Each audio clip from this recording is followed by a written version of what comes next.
जोंनि 97 एनुवेल कनफारेन्सआ बर' Baptist church एस'सिएशननि बियो शुक्रबार मोनाबिलिनिफ्राय जादोंमोन। दिनै मोनायाव जोबसिगोन।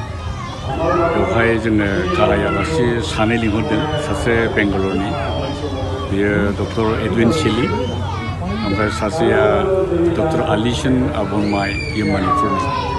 बिथाङा सासे मोजां सिंगार, ओमफ्राय मिउजिशियान, आरो बिसोरनि गियानजों आबुं जानाय, बिसोरनि खोथाफोरखौ मोजाङै बुंनो फोरोंनो गोरों। ओमफ्राय बे कनफारेन्सआव जोंनिया गासै 264 जोंना गिर्जाफोर दङ। बे गिर्जाफोरनिफ्राय जोंनि थान्दैफ्रा फैदों। आरो रंजाथाव बाथ्रा, बेनि अनगायैबो जोंजों लोब्बा थानाय खाथि खाला गिर्जा आरो संगठनफोरनि मानसिफोर फैदों। उदालगुरिनिफ्राय फैदों, बर' बाप्टिस्ट कनभेनसननि, BELCनिफ्राय फैदों, बिशपफोर फैदों, केथलिकनिफ्राय फैदों, लुथेरान NELC लुथेरानफोरनिफ्राय फैदों।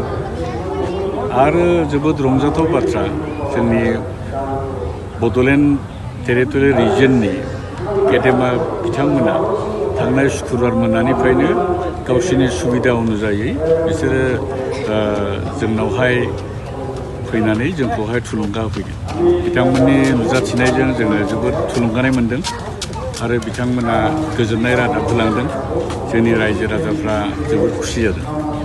आरो बर' हारिनि थाखाय मावसोमनाय जोंनि बर'नि दैदेनगिरि बिथांमोना जोंनि रायजो राजाफ्रा बेबादि थासारियाव बोरै सोलिनांगौ, बेफोरनि मोजां मोजां बेबादि सुबुरुन्थाय होलांदों, बानजायलांदों। रायजो राजाफ्रा गोसोआव गोजोननाय मोन्दों। जोंनि हारिनि लिडारफ्रा जोंखौहाय सोरगिदिं बेंखनथि होनानै जोंखौहाय मदद खालामदों। इसोरखौ सिबिनायाव जाहाथे जोङो रंजा बाजायै खुलुमनो हायो, बेफोरखौ बिथांमोना राजनितिक बिथिङाव थानानैब्लाबो जोंखौहाय मदद खालामदों, जोंनो अननाय होलांदों। बेफोरखौ खोनानायजों जों माने जोबोद गोजोननाय मोन्दों जोंनि मानसिफ्रा। नोंथांमोननि जुगेदि आं गासैबो गेदेमा बिथांमोनखौ आङो बर' बाप्टिस्ट चार्च एस'सिएशननि जानानै आङो जोबोद हामबाय होननानै बाख्नायदों। बिथांमोननि बे नुजाथिया जोंनि थाखाय बिराद गोनांथि दंमोन। बियो बिराद मोनसे सिगनिफिकेन्ट, आरो बिथांमोननि बाथ्रा खोथा बुंलांनायफ्रा जोंनि गोसोआव थागोन।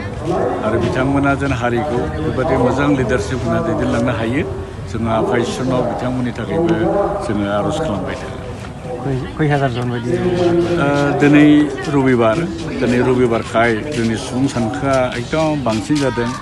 ओंखाम जानायफ्रावबो जोंहा एसे खस्थ' मोन्दों रायजोफ्रा।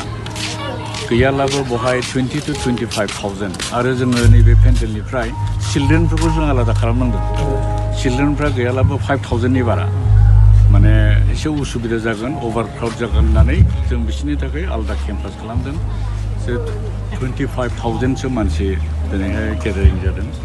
बयबो रंजा खुसियै मोसानाय मुसुरनाय, हारिमुनि देंखो दामनायफोरजों इसोरखौ बाख्नायदों। मोजाङैनो मोजां जागासिनो दङ। आरो नोंथांमोना जोंनि बे खौरांफोरखौ मिथिहोनायनि थाखाय आरोबाव खेबसेबाव हामबाय होननानै बुंबाय। बिटिआरनि अनगायै बबे जायगानिफ्राय बाहागो लाफैदों? बिटिआरनि अनगायै जे नेपालनिफ्राय दङमोन, ओमफ्राय वेस्ट बेंगलनिफ्राय दङ, ओमफ्राय ओरै अरुणाचलानो, ओमफ्राय अरुणाचलनि नामनिनि धेमाजिनि दङ, ओमफ्राय कार्बि आंलंनि दङ, डिमापुरनि दङ, ओमफ्राय ओरैहाय जुनाइनि दङ। थ' बे बिथांमोना फैबाय, एसे खम बिसोरो, अब्लाबो बहाय फैनानै लोगो लाफैदों। जोङो नुदों भुटाननिफ्राय फैनायखौ जों नुनो मोननाय।